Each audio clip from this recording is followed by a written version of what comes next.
unpack about this one. Yeah. At the end of the day, runners left on base were, a huge issue tonight as well. Yeah, and I thought some of the at-bats early in the game, like that's tough. From one, Russell Sandiford to deal with that 5-0, and then to get right back in the dugout, especially after last night. 5-0, and then we get the 1 run, and then Sonny hits the 3-run homer, and it's 5-4, and then Russell Sandiford goes out there, puts that behind him, and pitches us into the middle of the game, which is really tough to do, especially for a young guy. He gave us a chance to win. But you're right, there's some situations where we did score where there's still just some meat left on the bone. You'd like to see a bases loaded clearing, something like they hit, and honestly, that's probably the difference in the game besides some of the mental mistakes. What's your message out to the rest of the bullpen? I know Angelo Smith ended up having the error there, allowed the run in the homer with such on. Yeah, it wasn't just that error, it was the error by not covering first on the first ball. Like there's 2 balls to the right side of the field. There's another safety squeeze that we let hit the bag. All 3 of those basically are runs.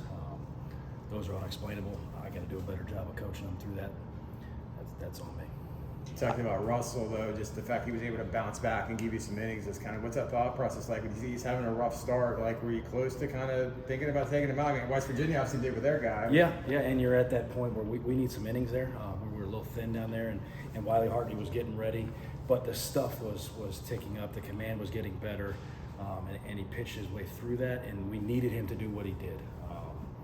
So once he goes out there in the second inning and he's back on top of it, you kind of let him roll. He's a young guy learning how to start in this league, and I think he learned a lot, and he proved a lot to his teammates.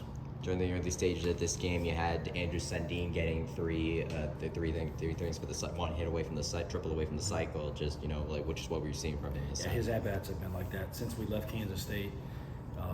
He's been on it, and I mean he's the threat that he's always been. It's just showing up more now. Couldn't be more proud of the at-bats that he's taken recently. Angelo Smith, what was your message to him after what happened out there? Yeah, that just can't happen, right? It's unacceptable.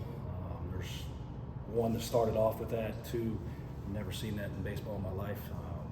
It's kind of hard to explain. I'm still searching for words on that. I saw you were discussing a little bit with the umpire after the home run that West Virginia had at the end there. Just what ended up was that? Yeah, it's a back and forth game, conference game.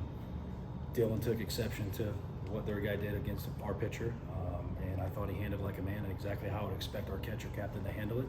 And AJ Lestaglia, the umpire, did a good job of controlling that the way it should have been controlled. It's kind of the mindset of your team right now. You've had some games where you can look and say, we just do 1 or 2 things differently. We have a 2-0 series lead, but it's the other way around. Yeah, I mean, you could go back to the last month and a half. There's 12 of those games, and you don't have a choice but to come ready tomorrow, play tomorrow, and figure out a way to be better. Like there's no other choice. Nobody feels sorry for us. There's nothing else to do except come together as a group, fight, and play better baseball. That's all we can do. Marathon of a game this time around. I think it was like 4 hours and 40-something minutes For like 8. to the sun. So just what do you tell the team after a marathon game like this, especially when you have to turn it around at 1 tomorrow? Yeah, when that clock strikes midnight, like it's different. Like it's Sunday, we're at home against a really good team. You got an opportunity to come out and play your best baseball.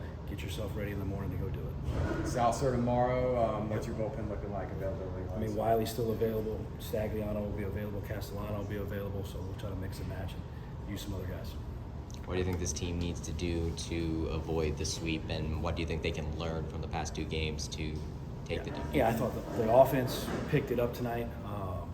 Like we said, some of the pitching was good, but we just got to play better baseball. Some of that stuff that happened out there is unacceptable. But we have 9 position players, 10 when you put the other guy out the bench, that were absolutely playing their tail off. They were playing hard. They played hard for every single pitch, and we got to do it again. Awesome. Thanks, Coach. Thank you.